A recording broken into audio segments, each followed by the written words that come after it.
Cada vez vemos más enfermedades haciendo presencia en nuestros animales de compañía. Es evidente que la evolución en la medicina veterinaria también nos está permitiendo detectar cada vez más diferentes situaciones, dificultades, a través obviamente de la tecnología, los diferentes exámenes que se pueden realizar, y esto obviamente nos vuelve a nosotros, los tutores de nuestros animales de compañía, mucho más estrictos en la tenencia responsable. Nos tiene que convertir a todos nosotros en unos transformadores de vida para nuestros animales de compañía, donde podamos cada vez verlos en mejores condiciones de salud.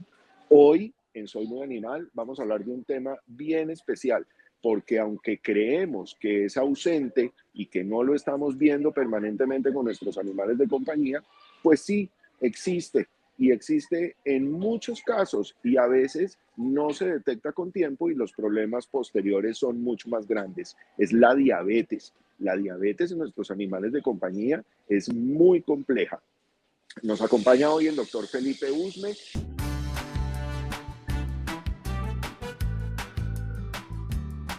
Gracias, doctor, por estar con nosotros en Soy Muy Animal. Bienvenido al programa para hablar de este tema tan importante. Y quiero arrancar por preguntarle, doctor, cuéntenos de su especialidad. ¿Usted es médico veterinario con qué especialidad?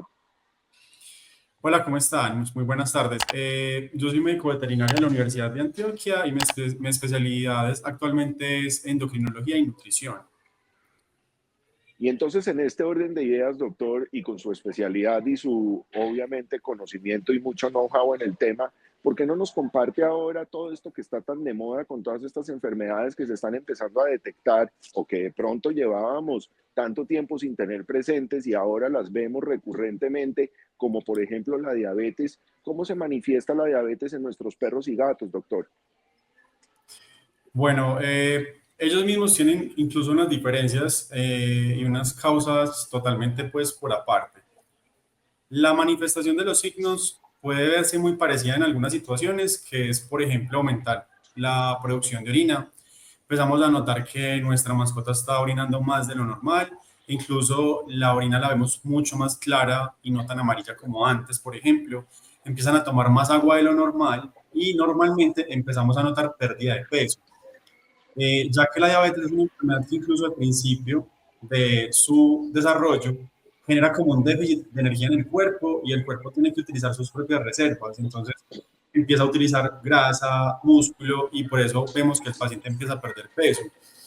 Sin embargo, como las causas son diferentes en gatos y en perros por lo general nos acercamos más a lo que es la diabetes mellitus tipo 1, que es un tipo de diabetes que es insulinodependiente porque no se está produciendo suficiente insulina en el páncreas y por lo general es, digamos, derivado de procesos autoinmunitarios. Y la segunda, pues, que es en gatos, por ejemplo, se manifiesta más como la diabetes tipo 2, que es derivada de un proceso de sobrepeso, pero incluso también puede ser por otro tipo de enfermedades como la tiroides o enfermedades como la hormona de crecimiento, cuando la vemos pues por encima de lo normal, que llamamos hipersomatotropismo, ¿cierto? En los gatos, por ejemplo, la diabetes a veces no se manifiesta, sino cuando ya está en estadios muy avanzados, una obesidad muy severa o un sobrepeso que conlleva que el páncreas, digamos, produzca la insulina, pero no pueda usarse en otros tejidos. No notamos al principio como tantos cambios, pero cuando ya la vemos clínicamente, cuando ya el paciente está necesitando la aplicación de pronto de insulina o está en un estadio muy avanzado, empezamos a notar los mismos signos: pérdida de peso, tomar más agua de lo normal, ¿cierto?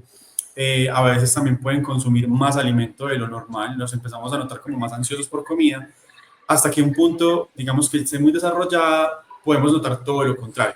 Entonces, digamos que esos son los principales signos o manifestaciones, pero también dependiendo del individuo podemos ver otro tipo de alteraciones en el paciente. Doctor, estas incidencias de esta condición, ¿es un tema genético o es un tema que se puede propiciar por otros factores diferentes? Y voy a la pregunta directa, como por ejemplo la alimentación o la mala alimentación. Principalmente es un factor genético, tanto en perros como en gatos, ¿cierto? Inclusive los gatos tienen una predisposición por, digamos, en los machos, ¿cierto? En sexual, por alteraciones en las hormonas sexuales como los estrógenos, y se da mucho sobre todo después de la castración, que es un factor de riesgo para que ellos empiecen a desarrollar este tipo de alteraciones en la grasa, en el peso, en resistencias a la insulina, ¿sí? En los perros también hay, digamos, otras etiologías, otras causas que pueden ser otras enfermedades hormonales, ¿sí? Que pueden ser, por ejemplo, algunas enfermedades infecciosas incluso, pero la principal determinada o, digamos, por estudios hasta el momento evaluada es autoinmunitaria, ¿cierto? Entonces son como alteraciones genéticas o mutaciones que hacen que no se desarrollen ciertos procesos orgánicos y hace que esa insulina empiece a generar alteraciones tanto en su producción como en su uso, pues como en su funcionalidad. Entonces, digamos que por lo general es de origen autoinmunitario y Cuando genético. hablamos, cuando hablamos en un humano de un diabético, hablamos de una cantidad de factores que alrededor van a empezar a incidir fuertemente en la calidad de vida de la persona y que empieza a incidir en temas de alimentación, en que los factores de riesgo a nivel cardíaco pues aumentan, etcétera, etcétera. ¿Cuáles son esos factores que posterior al diagnóstico empiezan a volverse importantes en nuestros animales de compañía frente a esta situación médica? Bueno, primero, la salud visual es algo que empieza a afectarse bastante, incluso cuando uno empieza un tratamiento específico, normalmente la calidad visual puede disminuir, tanto porque se afecta el tema de los cristalinos, como también afectación del tema de la retina, y esto puede influir en que el paciente no tenga una capacidad visual idónea. Sin embargo, hay otras cosas como por ejemplo el tema de los riñones, ¿cierto? El tema, por ejemplo, del páncreas o el metabolismo de las grasas como el colesterol, los triglicéridos, que pueden conllevar a alteraciones extras en otros órganos, ¿sí? Pero principalmente uno de los más importantes es la salud visual, porque son pacientes que pueden generar cataratas fácilmente, que incluso las cataratas pueden volverse maduras y generar totalmente opacidad visual. Afortunadamente en este momento tenemos forma de operarlas, pero es como una de las más relevantes, pero pueden haber muchas otras alteraciones orgánicas. De acuerdo. Y lo mismo te iba a preguntar frente a los medicamentos y las herramientas que existen para mimetizar esta situación. Evidentemente se vuelven insulinodependientes, claramente, pero también me imagino que otros medicamentos empiezan a complicar otros órganos. Entonces ahí como qué pasa, cómo se va, digamos, reduciendo esta calidad de vida y qué pasa frente a los tiempos ahí, digamos, de ese animalito de compañía, cómo lo afecta. Pues la diabetes de por sí no es una enfermedad que disminuya la periodicidad de vida, ¿cierto? A no ser que el paciente desarrolle complicaciones, como dices, en otros órganos, ¿sí? Para eso mismo se instauran como unos controles periódicos donde podamos estar pendientes de la función de la función del riñón, de la función del hígado, ¿sí? De cómo está el páncreas, cómo está haciendo el metabolismo del paciente. Sin embargo, la mayoría de los pacientes con un buen manejo, un diagnóstico a tiempo, y desde que las familias sean como muy comprometidas con el proceso, son pacientes que pueden vivir una vida totalmente normal, ¿sí?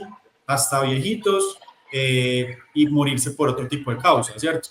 O sea que en sí la diabetes es una enfermedad que es de muy buen pronóstico y de un manejo totalmente adecuado. Entonces, digamos que no necesariamente tiene que ser como un desgaste en su calidad de vida, sino que es un mantenimiento desde que sigamos las recomendaciones, los controles.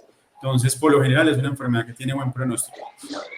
Ya, doctor, también le quería preguntar, en estos casos, digamos, donde se vuelve tan importante la insulina y donde la medicación debe ser permanente, ¿cómo manejar eso con personas que definitivamente no se le miden a estar inyectando a su mascota? ¿Cómo se maneja esa situación? Porque obviamente pues no puede uno andar con la mascota todos los días al veterinario. ¿Qué pasa ahí? ¿Cómo es ese manejo? Bueno, pues existen muchas herramientas, por ejemplo, como las enfermeras veterinarias que pueden generar, pues digamos, como ayudarnos en el proceso. Sin embargo, digamos que en el proceso que yo llevo con mis pacientes, casi que el 95% de los propietarios o de los tutores llegan a ser capaces de hacer el manejo sin ningún problema, con el correcto acompañamiento, porque esto es como un proceso de adherencia donde uno también educa al tutor de cómo se debe manejar al paciente, cómo lo Claro. debes inyectar, cómo lo debes manejar. Entonces, cuando eso no sucede, existen otras herramientas, pero en ese caso tendríamos auxiliares, enfermeros que nos puedan colaborar en el proceso. Muy bien, es el doctor Felipe Usme hablándonos desde su conocimiento pleno frente a estos temas de la diabetes en nuestros animales de compañía. Es un médico veterinario especialista en estos temas y obviamente haciendo recordación al Día Mundial de la Diabetes, es muy importante que tengamos presente todas estas recomendaciones, síntomas y posibilidades de que nuestros animales de compañía lo estén padeciendo. Así que ustedes ya saben que frente a cualquier solicitud, duda o pregunta que tengan frente a estos temas, pues nos pueden escribir a través de nuestro correo contacto@soymuyanimal.com.